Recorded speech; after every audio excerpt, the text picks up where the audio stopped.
and welcome to a new episode of Digital Coffee Gaming Brew. And I'm your host, Brett Deister. Please subscribe to this podcast on all your favorite podcasting apps. Leave a 5-star review. Really does help with the rankings and let me know how I am doing. But this week we're going to be talking about the Stalker remastered trilogy, and well, it's not going well for them. Unfortunate.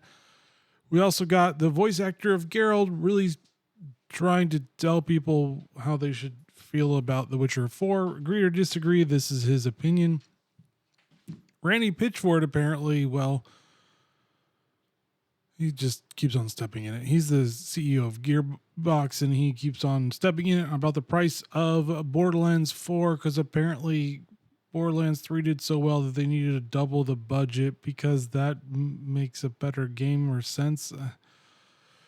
Gaming development in this day and age is just a weird space right now, to be honest with you. Also, we got Epic and Fortnite and Darth Vader and SAG-AFTRA going at each other, or mostly just SAG being upset about whatever Epic is doing. We also have one of the writers or former lead writer of Dragon Age talking about Expedition 33 and Baldur's Gate 3 and why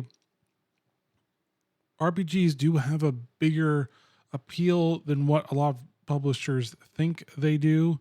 Overwatch 2's new update, or basically it's Stadium's update. We also have dubious numbers from Bethesda about Doom the Dark Ages. It's dubious because it's almost the same thing as what Ubisoft's doing. We also have Marvel Rivals, a new hero and new update. We also have some Warhammer 40k. There's a huge sale going on Steam right now. We also have the remaster version of Warhammer 40k Space Marine. We also have new numbers from Star Wars Battlefront II. Apparently it's been taking off so much. And then my review, actually, of Doom the Dark Ages. Yeah, I actually finished it. Wasn't that hard. Anyways, let's get on with the show.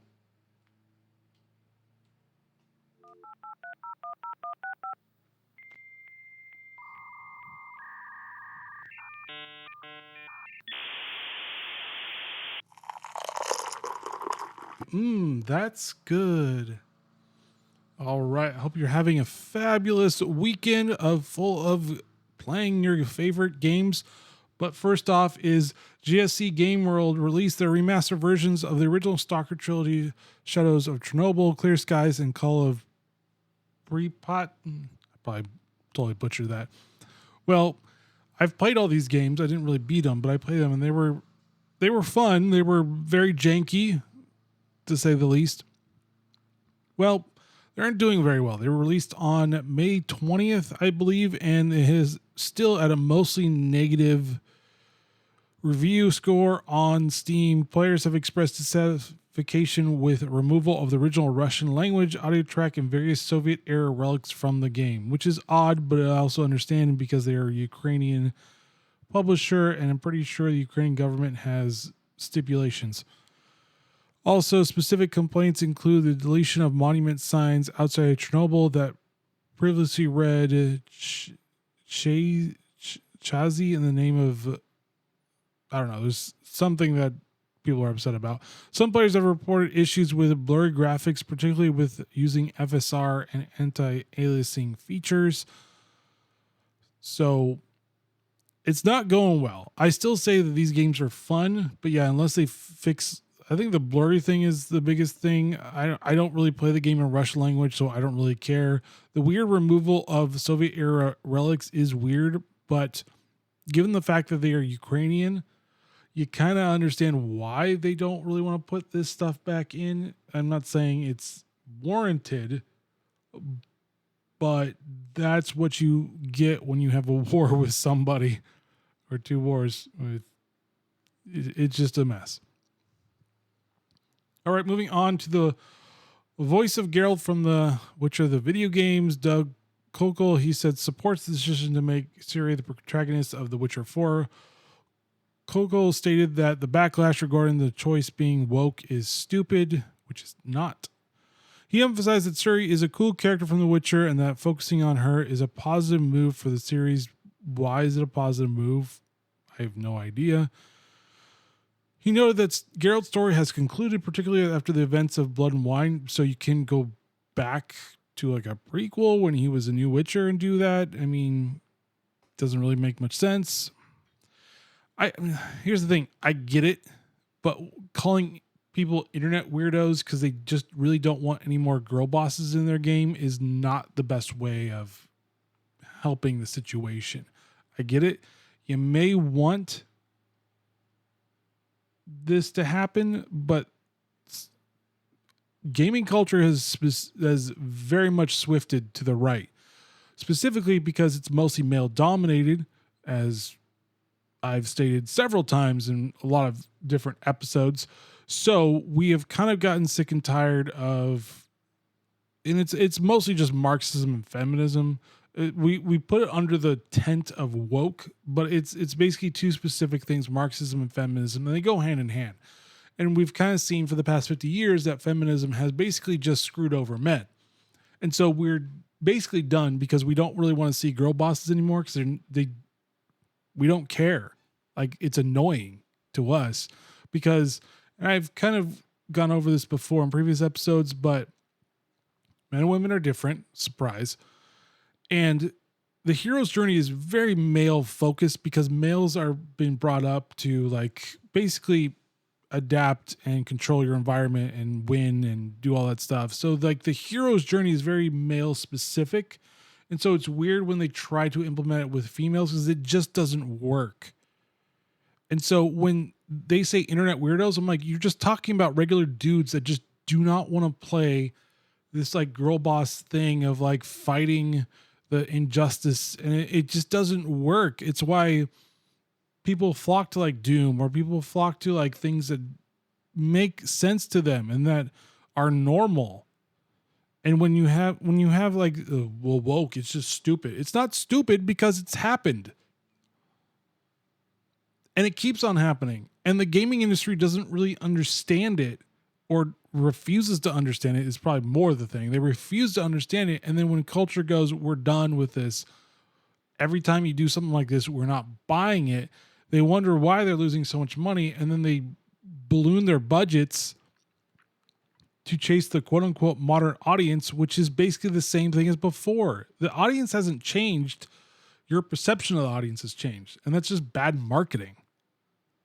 Like, you can be a terrible marketer and convince people that you're chasing the modern audience with not knowing what your audience is. And that's what's been happening.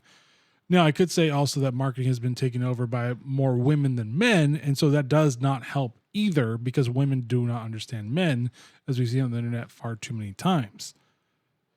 Now, you could say men don't understand women, and you're right. But at least we understand that part. We admit it. You guys don't. You go, yeah, I understand, guys. And you're like, no, you really don't. And so this is where we're at again. Is that it's usually actors. And actors really need to shut up, to be honest with you. They just don't understand things. They think they understand it because they're told that this is the way things are because they kind of sort of watch the news. But saying that like woke is like stupid, or like it's like is like a term that we just reject diversity. We don't reject diversity. We reject ingestion of a terrible ideology. You can have females in video games. I don't really care, but don't try to make them masculine. It just doesn't work. We don't like it anymore. It's just a terrible way of trying to ram down our throats something that isn't really true. And so when you have these actors doing, oh yeah, and he's beloved. We all love him as Geralt. Like, we recognize his voice and everything. But when he does this, it's like, why are you purposely trying to piss off a group of people that love your work? It just doesn't make any sense. And it's all about, and he doesn't understand the side that doesn't like this, which is becoming more and more. A lot of gamers do not like it. And so when he keeps on saying this, he's alienating like a big portion of his audience because he's trying to like appease whatever higher up or something like that. It just read the room, dude. Like, it's over. We don't like it anymore. We have been rejecting it for probably 4 years now. I would say probably after Marvel Endgames, that's when it really started to ramp up, where we were just like, we're done with this. We don't want it anymore.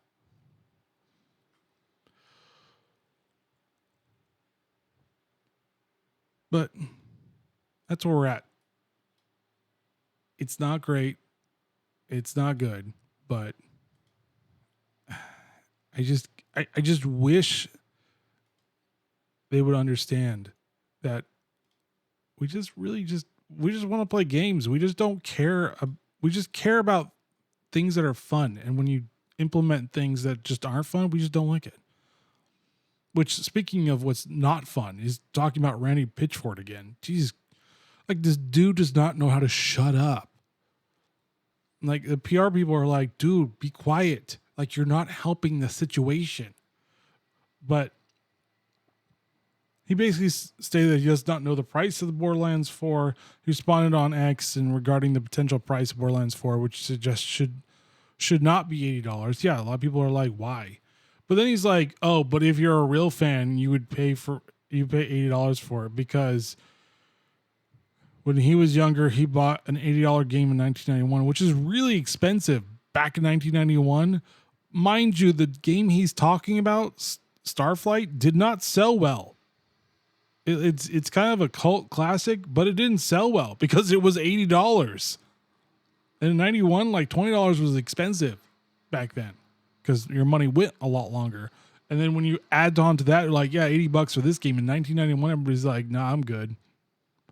So I don't really understand this, because it wasn't one of the top selling games on the Sega Genesis system. It was, I think, Sonic the Hedgehog 2 was it, and that wasn't $80. So I don't understand his comment. He's like, if you're a true fan, so we'll help, like, why is it $80 again? But then he went back and he started talking more about it. He just does not know when to shut up. He's like, yeah, but because Borderlands 4 is more than twice the development budget of Borderlands 3, and everybody's like, why? Why is it? Because it's successful? That doesn't make any sense. Wouldn't you want to keep it like a good budget so you could sell more games? You wouldn't have like that high like standard of, I have to sell this many units to actually break even. Like, I don't understand the development or the publishers anymore, because it seems like they're just like, let's just throw 10 different studios and have a $300 million budget, and then hopefully we'll sell break even, because it plus with marketing, it's probably $500 million just to get it to break even.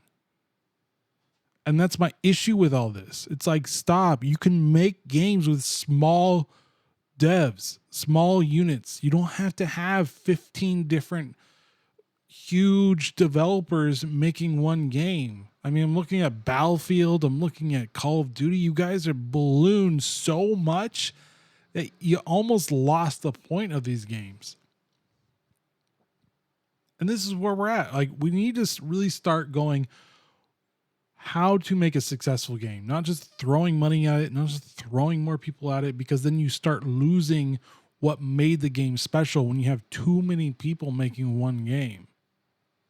I get that DICE hasn't done a really good job with Battlefield, but that's just because you didn't have strong leadership, and then the higher ups got, I think, way more involved than they should have. But when you don't have a strong vision, that's what kills most games. We're going to make a game like this. Well, what's it supposed to be about? I don't know. We'll figure it out. And that's like, whoa, okay, that's not good. Anyways, moving on to Fortnite. So Fortnite had a Star Wars themed event, and they reintroduced Darth Vader, and they used AI generated voice based on James Earl Jones, and players can interact with Darth Vader in real time with certain limitations. And well, SAG-AFTRA what wasn't happy about this. However, the funny part is that Fortnite did give permission from the James Earl Jones estate to actually use that. So it's not like they went like rogue and just, well, yeah, whatever, we'll just use it. No, they actually got permission from the estate to do this.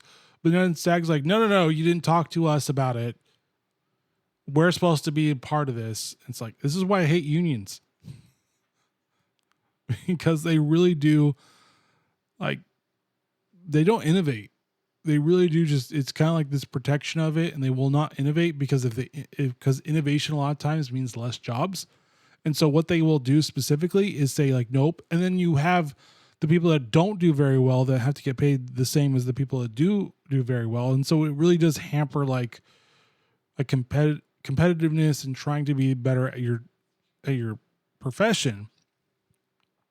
So SAG is mad because they didn't inform about it, and I guess it's a violation of labor laws. I guess like it doesn't really seem like a solid argument because, and I'm not a big fan of Epic, mind you. I don't like Tim Sweeney very much. I think a lot of his arguments are dumb, especially when it comes to monopolies, because he keeps on like being mad that Steam's a monopoly, but he forgets that his own company's a monopoly with the Unreal Engine, because it is a monopoly on the gaming engine side.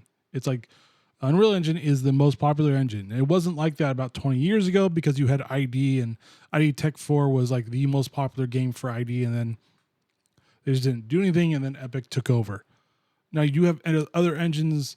DICE has their own Frostbite. You have the Crytek engine. You have several other ones. They're not just as big. Ubisoft has their own engine, Snowdrop, I think it's called. They have their own, but it just isn't that popular. So with this, I'm more on the side of Epic because they did talk to the estate of James Earl Jones, and they got permission. That's all you really should need.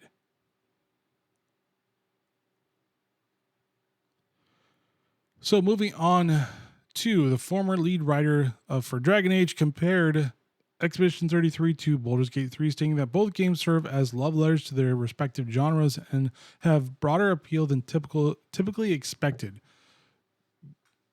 Gator, I think is his last name, noted the impressive sales of Baldur's Gate 3, which he believes contradicts previous assumptions about RPG audience sizes, specifically that it caps at around 5 million. He mentioned that many good games do not achieve commercial success for various reasons, including market saturation.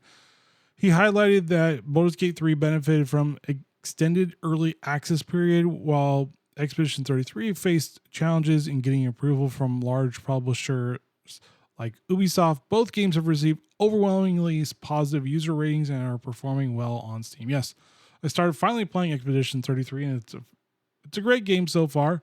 I'm still trying to get the whole like parry and dodge thing, but I'll eventually get there. But he's right. I mean, you can't really define the audience because it depends on what the game is. I mean, Skyrim was popular mostly because of mods. I mean, it's a fun game, but mods has really made it what it is. Baldur's Gate 3 was great, even though it already had its success from 1 and 2 because BioWare originally created Baldur's Gate 1 and 2. It was like their first big successes was these two games. And then they went on to make their own, and then unfortunately they lost their pedigree. But they were huge successes.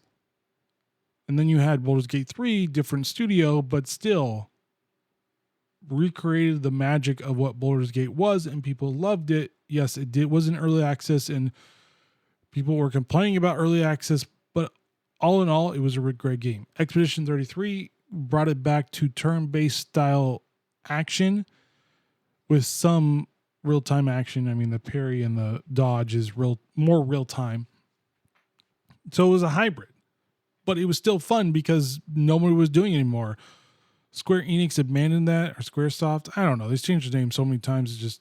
Square Enix abandoned it for the Final Fantasy to be more real-time, and they could have kept it, especially for Final Fantasy VII. They could have kept it and kind of like looked at what Expedition 33 did and be like, this is actually a pretty good system. But no, they went to more of a real-time system, which, I mean, it's all right. You just don't really like it as much as what it used to be. But I mean, it's a testament to even old things can become popular again, and maybe just don't like hate on like genres because you just don't know the audience. You can assume the audience size, but unless you create a game and make it and see what the audience size is, it's all speculation. If it's a great game, people will buy it. If it's not, then yeah, you don't have an audience. It's all about the perception of the audience to your game and if the game's good or not. Because if the game's good, it's accessible enough for people to want to play it, then you're going to sell a lot. But if it's not, and the writing's terrible, and it's just kind of like not what it used to be, I'm looking at you, Dragon Age, then yeah, no one's going to buy it. But that's the thing. I still think RTSs should come back. I think Tempest Rising is a great game, and I think that EA is sitting on a gold mine that they just haven't figured out yet because they're too focused on first-person shooters. That's all they really want to make. They're basically becoming Activision, because that's what all of Activision makes now, is Call of Duty. And I stopped playing that game because that game, it's weird with all the skins and stuff. It becomes like Fortnite, and I'm just not into that. All right, moving on to Overwatch 2, and has released an update changes to Stadium mode. The update includes tweaks to the Mercy Rule item, purchase adjustments, and introduction of a new character named Freya, and hero balance changes. The Mercy Rule previously required a cash disparity of 15,000 between teams to trigger an immediate win for the leading team after winning 3 rounds in a row. The cash disparity required to trigger the Mercy Rule has been reduced to 10,000. Blizzard has stated that they will monitor the changes to the Mercy Rule and may consider further adjustments in the future. Hey, look, Overwatch 2 is having its heyday again because of Stadium. People are really excited about Stadium. Marvel Rivals have fallen off a little bit, but that does happen.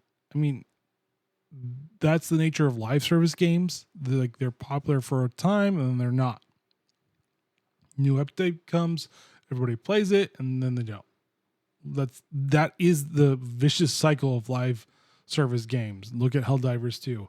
Fun game, excellent game, but you always wait for the next update and see if the next update is good enough to play the game. And if it is, then you play the game. If it's not, you don't. So, there you go. All right, so Bethesda has announced the Doom the Dark Ages is the biggest launch in ID Software 34-year history. I don't know about that one.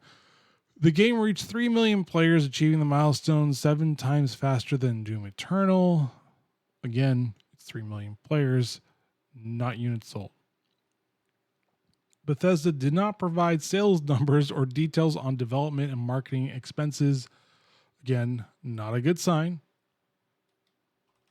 And I'm not doing a review after this. It's gonna be later, but it's not a good sign. And I always say, show me the numbers. Don't do the trust me bro, because the trust me bro is never a good thing to have.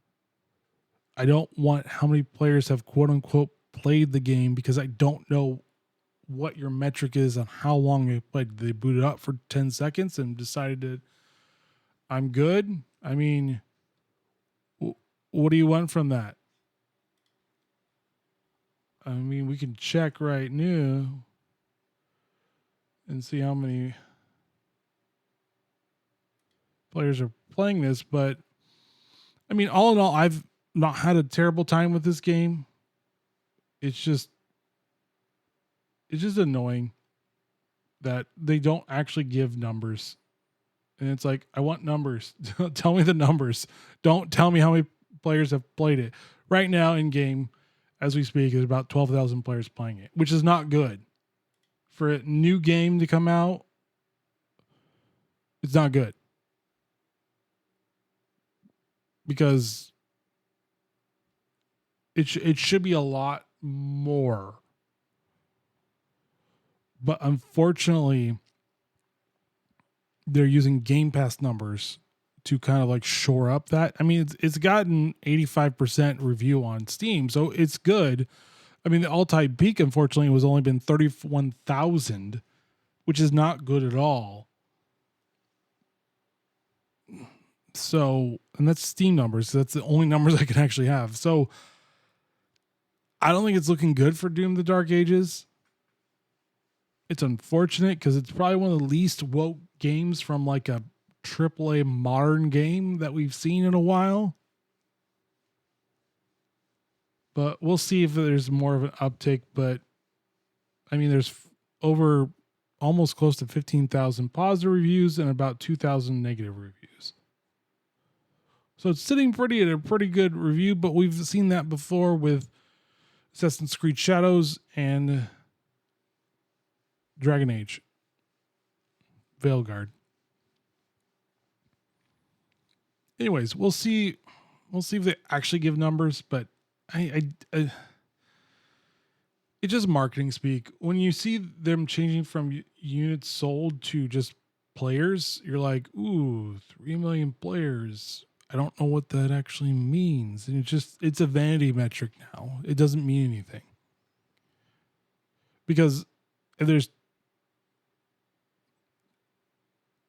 like 3 or more million players for Game Pass, then you've really just said, hey, look, everybody's playing on Game Pass. That's not good.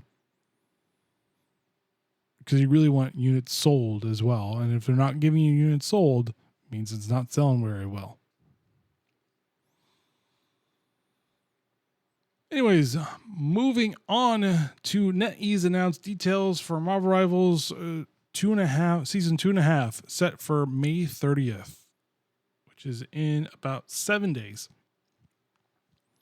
The update will introduce Ultron as a playable hero. A new map named Arico will be added, which has been taken over by Ultron. The update includes balance changes and new team-ups, while also retiring some old team-ups. Ultron will have abilities including the Encephalo-Ray drone summons for healing abilities, and the ultimate ability called Rage of Ultron, which apparently is just drones that can either heal your team or damage the opponent. There's also 6 new team-ups will be introduced, including a community-requested move called Jeff NATO, which basically combines Storm and Jeff, so it should be interesting. 4 team-ups will be removed, including the Venom Penny's Spidey team-up using a symbiotic bond. A new limited-time mode called Ultron's Battle Matrix Protocol will allow players to assemble teams and engage in auto-battling on a chessboard-like field. Season 2 of Marvel Rivals will end around mid-July, as it is the last season to run for 3 months, while Season 3 transitions into a 2-month schedule. And the executive producer has acknowledged the need for harsher penalties for players who rage quit ranked matches, which is fair. I mean, if you're going to do that, yeah, you should probably have strict penalties. I don't really care about quick play. If you leave, someone will join, or if not, you lose. It doesn't really matter as much, but ranked play, yeah, if someone leaves, yeah, harsh penalties is A-okay with me on that one. All right, we got some news for the Warhammer 40K series. There's a huge sale going on right now on Steam. You can actually get, which I downloaded. I didn't know, but it looked like it was part of the bolt gun game, but it's not. It's a typing game. It looks like in the bolt gun game, which you can download for free, which I think is pretty cool, to be honest with you. I mean, it's always great to learn how to type faster. But Owlcat Games has revealed a new game set in the Warhammer 40K universe. The game is titled 40K Dark Heresy. It describes as a party-based, story-driven CRPG computer role-playing game. Okay, it really doesn't. Fine, it's probably more turn-based than anything else. Players will take on the role of an acolyte on the Inquisition. The game will involve leading investigation, uncovering conspiracies, mastering technical combat, and waging a secret war against heresy. There's no release date. We also had Bolt Gun 2 being released. It's coming soon as well, because Bolt Gun was a really fun game. It's kind of like Doom and like the Warhammer 40K series, first-person shooter type of a thing. So it's pretty fun, and it's not that expensive right now.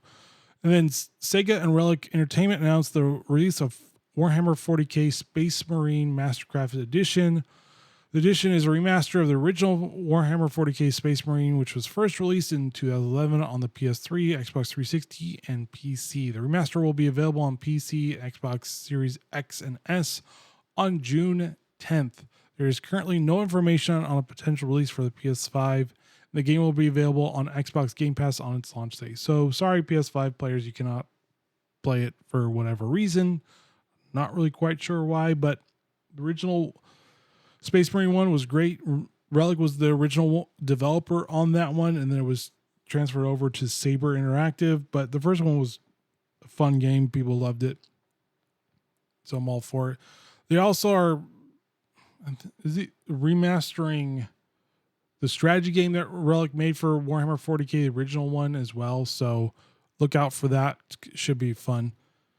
And then moving on to something interesting that didn't think would ever happen, but Star Wars Battlefront 2 is popular again. Mainly because of Andor, because that was actually pretty fun. And so players have wanted, well, they want Battlefront 3. Guess what? That's not really going to be happening anytime soon. What more likely happened from the developer side, what he said, because most of the people that made Battlefront 2 from DICE have left. There's about 3 left from the live team, and that's really all that remains. So what he actually stated was if they actually remastered Battlefront 2 for the modern consoles and PCs, then they can get there, and it's a lot less of a lead time. If it's successful, they could make Battlefront 3, and that could actually help them understanding the systems behind it and getting up to date with how to make Battlefront games, or they just start over and just redo it. But anyways, for the time being, there's going to be no Battlefront 3. One of the reasons why is because the CEO of EA really doesn't want to do Star Wars games, just expensive licensing fees and all that stuff. So you may not see it ever.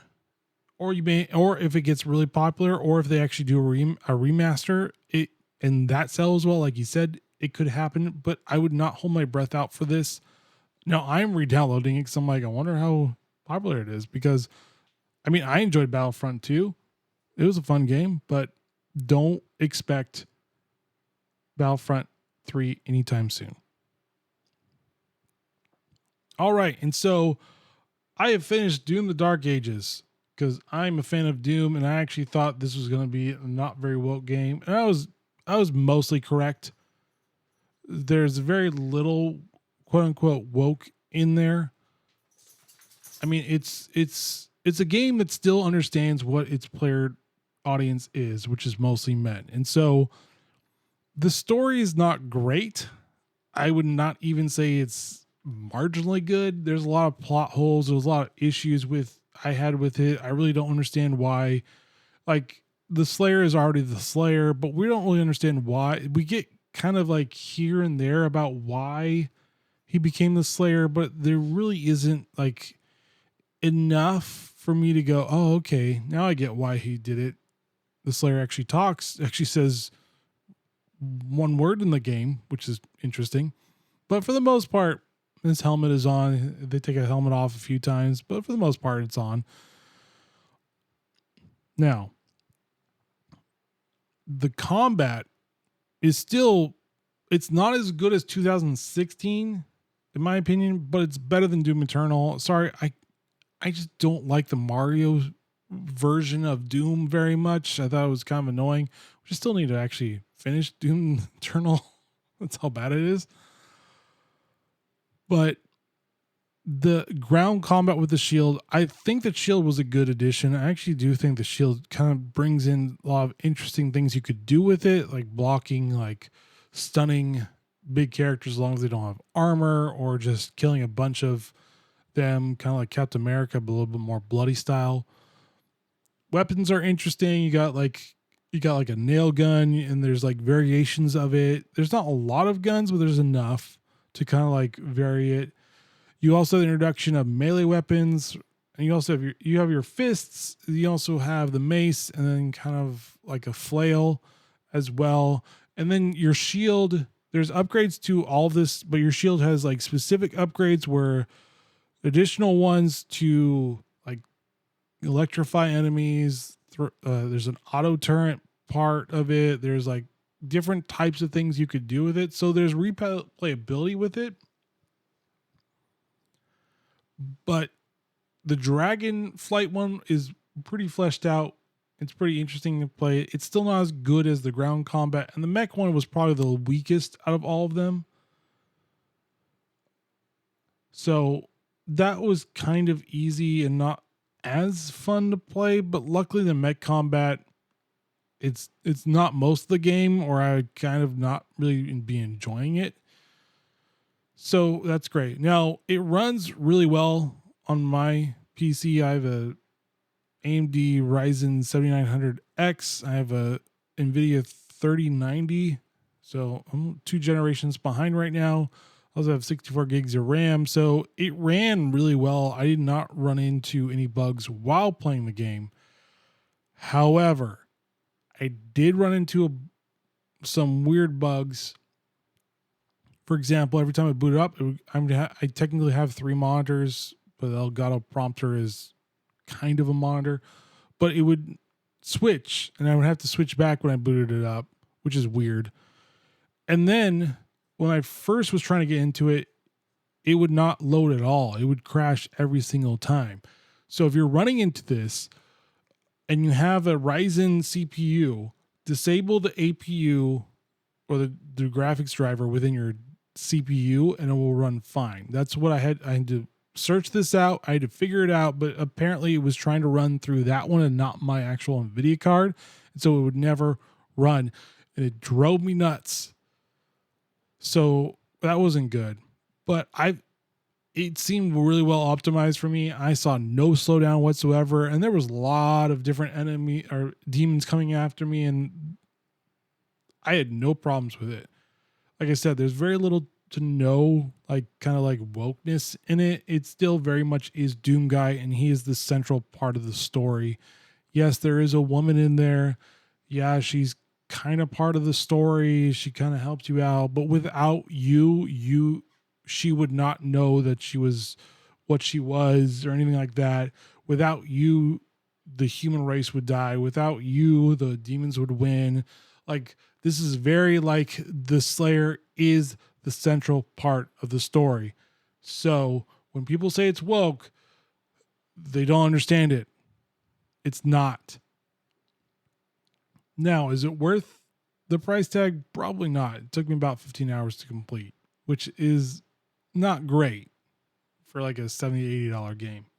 Now, mind you, there is going to be more single player stuff, but I kind of wanted more. I know you can replay them, and I think without multiplayer, it kind of seems like it's not that great of a value. And I do think what they should have done instead is do like a type of a co-op thing, maybe kind of like a leadership board against your friends to see who could like do it better or kill demons quickly or something like that to bring kind of a community-based thing together, because the multiplayers and the other ones never really lasted very long. No one really played them very much. They kind of had their heyday for a while and then people stopped playing it. So I understand why they dropped the multiplayer. It wasn't working. They couldn't find what worked for Doom anymore, and that's fine because Doom really never had a multiplayer. It was always a single player specific game until Doom 2016. So it's not like they're going against what it originally was. It's just, I wish the game was longer and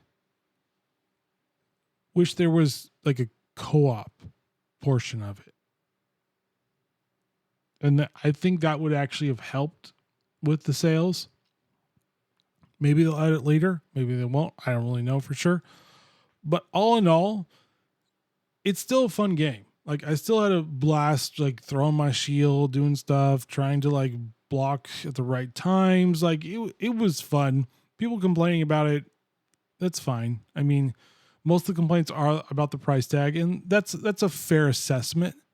But it's still a really fun game. I had fun playing it. I had fun playing the Doom guy and being the badass on Doom. So I'd say if you actually have the money for it, buy it. If you don't, just wait for a sale. But it's as close as you can get to Doom 2016 combat wise. Story wise, I really wasn't that impressed with it. But combat wise, I was, and I was happy with it. So, anyways, what did you think about Doom? What do you think about anything I've talked about? Leave a comment below and I will get back to you. But thank you for listening to a Digital Coffee Gaming Brew. I really do appreciate it. And please subscribe to this podcast on all your favorite podcasting apps. Leave a 5-star review. It really does help with the rankings. Let me know how I'm doing. And join me next week as I talk about what's going on in the gaming industry. All right, guys, stay safe. Get to gaming what you want to game. And not be told that you're terrible for not liking games if you don't like them.